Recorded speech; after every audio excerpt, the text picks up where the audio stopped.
Imagine que você é um antigo explorador viajando através das areias douradas do deserto do Saara, e erguendo-se majestosas contra o céu vasto e azul estão estruturas triangulares. Você não faz ideia do que se trata, somente que são testemunhas silenciosas de uma saga épica que transcende milênios. Estamos falando do final do século XVIII e a língua egípcia está morta há quase 2000 anos. E a única forma que você pode chamar esses antigos e gigantescos monumentos é de pirâmides. Essas gigantescas estruturas arqueológicas têm fascinado o mundo há milênios, chamando a atenção de antigos aventureiros e exploradores que iniciavam uma verdadeira corrida para desvendar seus antigos mistérios, e que hoje, séculos depois, continuam a surpreender a arqueologia com informações antes desconhecidas sobre sua arquitetura. E o seu símbolo maior, a Grande Pirâmide, demonstrou recentemente que ela própria tem muito ainda a nos mostrar. Mas a pergunta que fica é: como os antigos egípcios chegaram nessa arquitetura? No que eles estavam pensando? Teriam tido alguma revelação divina? Ou receberam alguma dica de fora? Nesse vídeo vamos desvendar juntos os mistérios por trás da evolução dessas estruturas importantes, que não apenas apontam para o céu, mas também para até onde vai a sagacidade humana. E se preparem, porque esse vídeo será longo e cheio de curiosidades. Então se ajeita na cadeira, pega a pipoca e venha comigo para esta viagem milenar ao passado, porque este é o Arqueologia pelo Mundo. Meu nome é Márcia Jamile, sou arqueóloga e administradora do site Arqueologia Egípcia, e vou apresentar para vocês aqui, agora, em imagens, a evolução das pirâmides do Egito Antigo. E é claro que vamos começar por ela. Esta é a Grande Pirâmide, um dos monumentos arqueológicos mais fascinantes do mundo. Construída há mais de 4.500 anos, ela é a mais antiga das 7 maravilhas do mundo antigo e que ainda está de pé e tem inspirado ao longo dos séculos vários engenheiros e arquitetos. Com uma altura de mais de 140 metros e uma base de quase 230 metros quadrados, é difícil imaginar como os antigos egípcios foram capazes de erguer uma estrutura tão colossal. Mas ao contrário do que muita gente pensa, ela, juntamente com as pirâmides que a rodeiam, não são as únicas estruturas do tipo no Egito.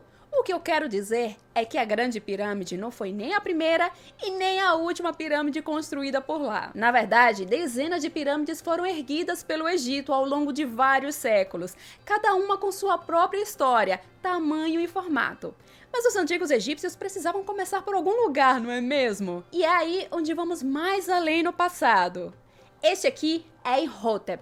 Não conhecemos a sua personalidade, e apesar de existirem tantas estátuas em homenagem a ele, também não sabemos como era o seu verdadeiro rosto. Mas ele faria algo incrível que faria o seu nome ser lembrado mais de 4.000 anos após a sua morte.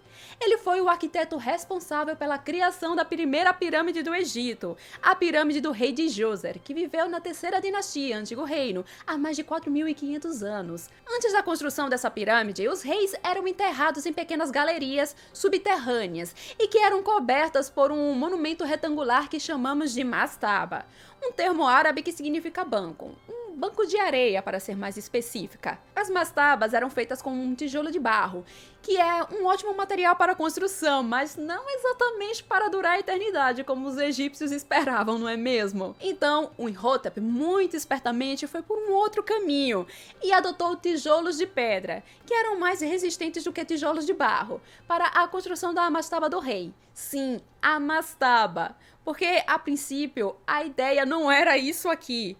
O que o Djoser esperava é que sua tumba fosse isso aqui. E essa mastaba do Djoser estava sobre um poço vertical que descia 28 metros no subsolo, levando a uma série de câmaras funerárias existentes até hoje, e que eu sou simplesmente louca para conhecer pessoalmente. Lá no meu canal secundário, dedicado exclusivamente ao Egito Antigo, tem um vídeo onde eu faço um passeio pelo complexo funerário dessa pirâmide e onde explico vários detalhes sobre esse mundo subterrâneo. Tá bem legal. Mas assim, em algum momento ao longo das obras de construção, alguém, talvez o rei, falou: "Ah, tá legal, mas será que poderia dar uma mudadinha? Coisa simples, nem vai dar trabalho, tipo, sei lá, botar mais 5 mastabas, só que uma em cima da outra." Não sabemos o exato motivo para isso ter sido feito, mas a suposição mais aceita e a mais plausível, olhando o contexto arqueológico, ou seja, as informações e os detalhes encontrados no sítio arqueológico que rodeia essa pirâmide, é que essa decisão tinha uma justificativa religiosa, onde a sobreposição de mastabas seria uma representação do monte primordial. E é aqui onde entra a mitologia egípcia, já que a crença ditava que existia um mar antigo e silencioso chamado Num. E um certo dia, simplesmente do nada, surgiu um monte de suas águas. Monte esse chamado de Bem-Bem. Mas ele não estava sozinho, já que ele carregava em seu topo uma das flores mais graciosas do Egito, a flor de lótus. E de dentro dela, o deus Sol, Ra, surgiu e se ergueu para iluminar o mundo. Gente, isso é muito bonito. E essa é uma das coisas que mais gosto no Egito Antigo, como eles misturavam coisas arquiteturais com conceitos religiosos. Eu acho realmente muito legal. O Imhotep teve um raciocínio inovador, disso não temos dúvidas, e pensou em um edifício que teria que durar por muito tempo, e que serviu de parâmetro para todas as pirâmides que viriam a seguir.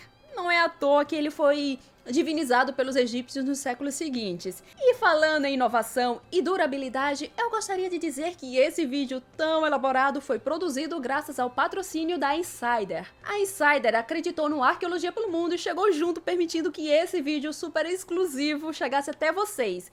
Palmas para a nossa patrocinadora, gente. A Insider trabalha com roupas que você não precisa passar ferro, porque elas desamassam no corpo, além de evaporar rapidamente o suor e ter antiodor. Ou seja, se existisse Insider na época da construção das pirâmides, estaria todo mundo feliz da vida. E as roupas da Insider têm muitas qualidades, e a minha favorita é que ela é bem fresquinha. Inclusive, esta camiseta que eu estou usando é da Insider, e é do tamanho M, assim, para quem quiser saber.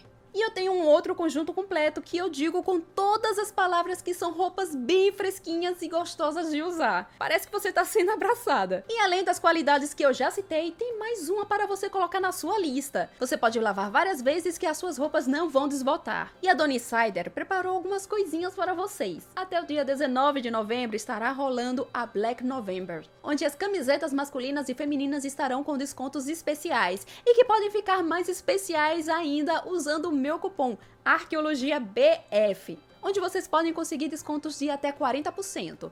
Mas aproveitem, corre, porque esses preços especiais estão por tempo limitado. Garanta logo o seu produto favorito enquanto ele ainda está em estoque. E não esqueçam de usar o meu cupom, tá bom? E mesmo se não der tempo de usar o meu cupom, faça suas compras usando o meu link, que está aqui embaixo na descrição e no comentário fixado. Isso vai me apoiar muito. E agradeço ao Insider aqui nos comentários por acreditar no meu trabalho, fechou? Então, após o feito do Imhotep, é claro que outros reis quiseram copiar. E é aqui onde eu vou quebrar alguns mitos que alguns de vocês provavelmente têm na cabeça. Começando por: depois da pirâmide de degraus, não veio a famosa Grande Pirâmide. Outras pirâmides de degraus foram feitas ao longo da terceira dinastia, mas todas ruíram, sobrando somente montes de cascalhos arqueológicos. Pois é, gente, Imhotep fez um grande feito que outros arquitetos não conseguiram imitar. Isso me faz lembrar que quando as pessoas falam em evolução, geralmente é para falar de melhora. Mas essa palavra tem um outro significado que muitos ignoram, que é o de mudanças. Logo, quando falamos de evolução, não quer dizer necessariamente que ocorreu uma melhora, e sim que ocorreram mudanças significativas. E é isso que vocês vão acompanhar nesse vídeo. E essa é a deixa para a gente agora dar um passinho para o futuro, indo agora para a quarta dinastia, que é justamente considerada a Era de Ouro da construção de pirâmides. E temos agora um novo personagem, esse rei chamado Snefru. E talvez ele era uma pessoa que podemos dizer que era um pouquinho perfeccionista, porque assim, se algo não desse certo, ele mandava fazer de novo. Se hoje temos essa imagem clássica das pirâmides egípcias na nossa cabeça, a culpa é dele. Isso porque durante o seu reinado, ele mandou construir não uma, mas 3 pirâmides. Cada uma diferente da outra. Gente, imagine um pobre de um designer trabalhando com ele na cola. E a sua primeira foi a Pirâmide de Meidum, que também é conhecida pelo apelido autoexplicativo de Pirâmide Colapsada.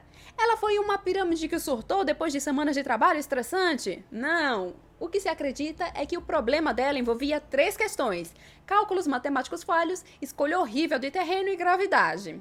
Construída em Meidum, tem quem sugira que essa pirâmide, na verdade, teria sido construída a mando de um rei chamado Huni. Mas pesquisas de arqueologia encontraram nos últimos anos um número bem considerável de indícios do Snefru no local, o que aponta que, bem provavelmente, a pirâmide teria pertencido realmente a ele. Ela é interessante porque, assim como a pirâmide de Djoser, ela era uma pirâmide de degraus. Sim, degraus.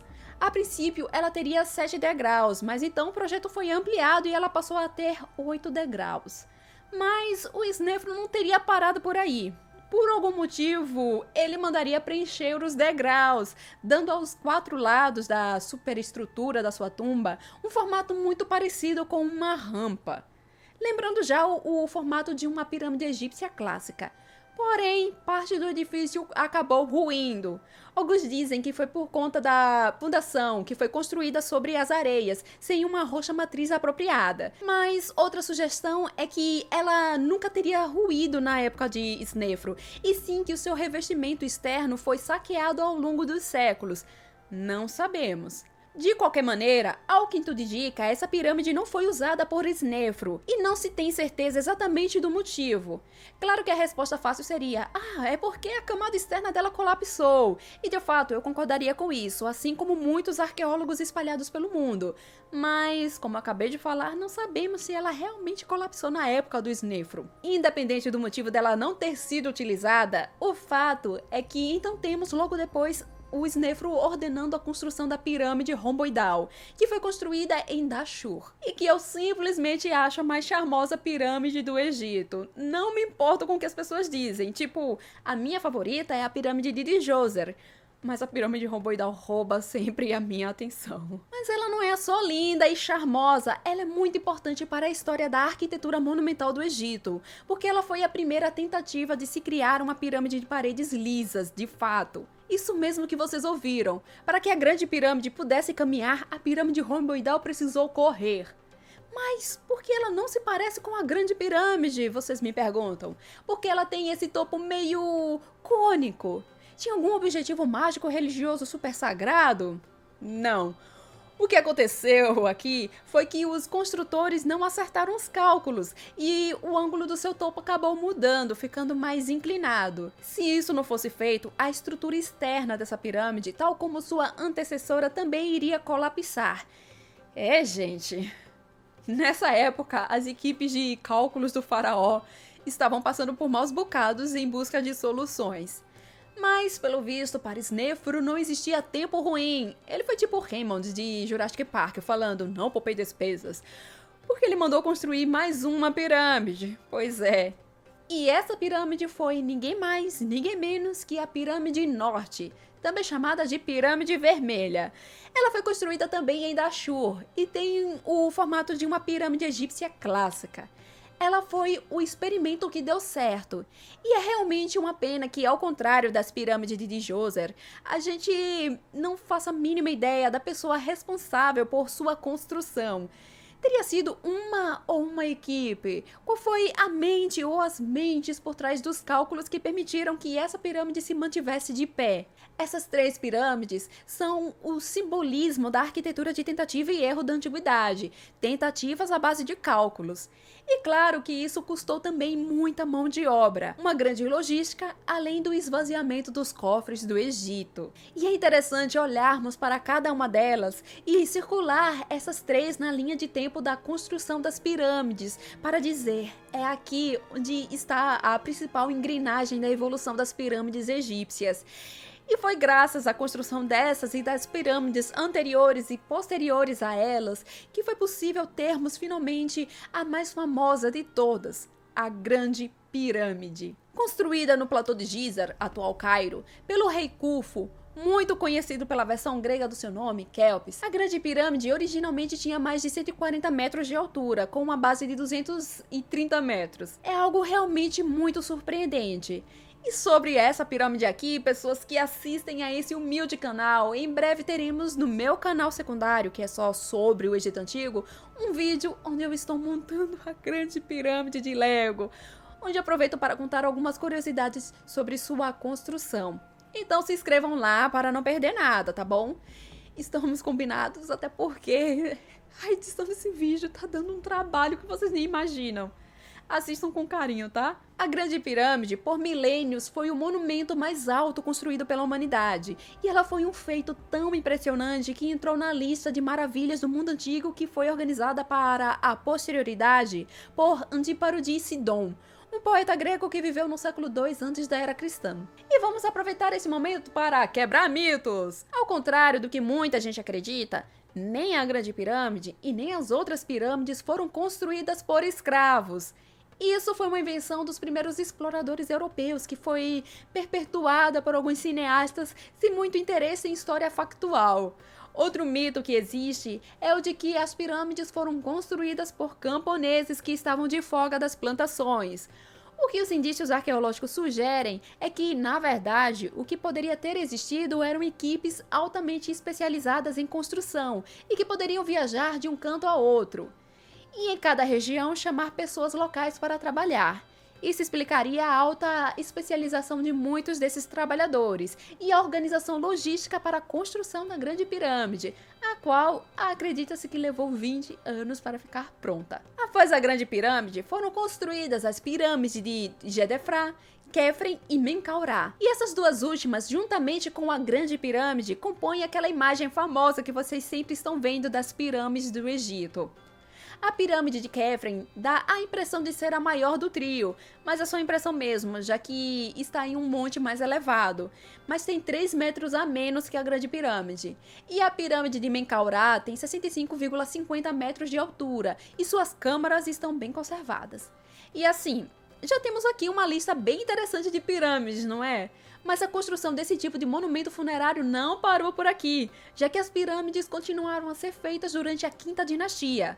Até que chegamos, ainda nessa época, na pirâmide de Unas, que também merece destaque nesse vídeo sobre a evolução das pirâmides. Localizada em Saqqara, ela é pequena e perdeu a maior parte do seu revestimento de calcário. Porém, é de suma importância para a história porque é a primeira pirâmide a possuir em seu interior textos sagrados, ou melhor, os textos das pirâmides, que são textos religiosos mais antigos do que o famoso Livro dos Mortos. E assim, a Grande Pirâmide possui sim inscrições em seu interior, mas são as assinaturas dos seus construtores. E no complexo da pirâmide de Djoser, temos inscrições falando do Hebsed, o festival para revigorar o poder do rei. Mas nenhuma delas são textos sagrados, como é o caso da pirâmide de Unas, onde está o exemplo mais antigo de uma coletânea de textos religiosos, onde está incluso o hino canibal, que recebeu esse apelido por parte de alguns egiptólogos com muito senso de humor, graças ao seu teor antropofágico ritual, onde o Unas diz que irá devorar os deuses. Todas essas pirâmides que eu citei aqui foram construídas durante uma época que chamamos de Antigo Reino, que podemos chamar de a Era de Ouro da construção de pirâmides. Mas ao longo da Era dos Faraós, mais e mais pirâmides também foram construídas. É um mito achar que no Egito existiam pouquíssimas pirâmides. O arqueólogo Aidan Dodson, que é um especialista em estudos das pirâmides, chegou a contar centenas delas no Egito. Não é pouca coisa, gente. Mas a maioria delas não são conhecidas pelo grande público, porque não chamam tanta atenção, já que muitas são pequenas. Outras viraram amontoados de areia, e outras perderam praticamente todo o seu revestimento, retirados para a construção de edifícios no Egito. Sem contar aquelas que foram construídas em outros períodos históricos, como as do Novo Reino, também conhecido como Novo Império. Nessa época, os faraós eram enterrados em tumbas subterrâneas, em um cemitério chamado de Vale dos Reis. E essas tumbas subterrâneas só tinham uma entrada simples, nada de pirâmides, mas é possível que elas tivessem um substituto natural, o pico de uma montanha que toma conta da paisagem do Vale dos Reis e que tem um formato sugestivo piramidal. Teria o seu formato influenciado na escolha desse local para o enterro dos faraós? E nessa mesma época temos um cemitério para nobres, e lá escribas, artesãos, oficiais foram enterrados em pequenas tumbas, mas que poderiam possuir uma pequena construção piramidal que servia de entrada para o túmulo, como mostra essa imagem presente em um livro dos mortos do Novo Reino. E essa reprodução maravilhosa de uma pirâmide de uma tumba pertencente a um dos trabalhadores que viveram por ali nas proximidades. E a arte de construir pirâmides seguiu até para fora do Egito. Estou falando das pirâmides do Sudão, construída pelos povos núbios, que após milênios dominados pelos antigos egípcios, finalmente conseguiram uma revanche, e eles mesmos se tornaram faraós e os senhores de todo o Vale do Nilo durante a 25ª dinastia. E como faraós e grandes rainhas, foram enterrados em pirâmides, localizadas na região da Baixa Núbia, a partir de 720 a.C. da Era Cristã. E eu tenho certeza que alguém está prestes a escrever agora nos comentários sobre as estruturas piramidais da América. Se tem relação com os antigos egípcios e tal. Não, elas não têm nada a ver. Elas são de outras culturas e com outras finalidades. E só receberam o nome de pirâmide por conta das já famosas pirâmides do Egito. Inclusive, no início desse vídeo, eu falei que os primeiros exploradores europeus chegaram ao Egito antes mesmo de saber ler a antiga língua egípcia, e que sobrou a eles chamarem essas estruturas meio triangulares de pirâmides. Mas de onde foi que saiu isso? Bom, como nos relembra um dos maiores especialistas em pirâmides egípcias, o Mark Lehner, em seu livro The Complete Pyramids, esses primeiros exploradores adotaram esse termo inspirados pelos antigos gregos, que chamavam esses antigos túmulos de phyramis, o que significa bolo de trigo. Isso porque lembraria o formato meio cônico dos antigos pães. Inclusive, temos imagens do Egito Antigo da feitura de pão, e dá para ter mais ou menos uma ideia do formato que eu estou falando. Mas a palavra em egípcio antigo para esse tipo de edifício era mer. Inclusive, esse era o seu hieróglifo determinativo. Legal, né? Isso é o que eu chamo de um senhor passeio pelo passado, não é mesmo? Eu espero que vocês tenham gostado muito desse vídeo, porque ele foi feito com muito carinho e com a organização de várias imagens e pesquisas. Então, se você gostou e quer ajudar de alguma forma, deixa um like nesse vídeo e compartilhe nas suas redes sociais. E lembre-se de conferir os produtos da Insider através do meu link. E se gostar de algo, usar o meu cupom ARQUEOLOGIABF para receber até 40% de desconto. Então corre! Aproveita para comprar produtos Insider para toda a sua família e da de Natal. Daí no especial de Natal do Arqueologia pelo Mundo, todos vocês assistem usando Insider. Bom, o meu link para Insider está na descrição e no comentário fixado. Muito obrigada por assistir esse vídeo e até mais!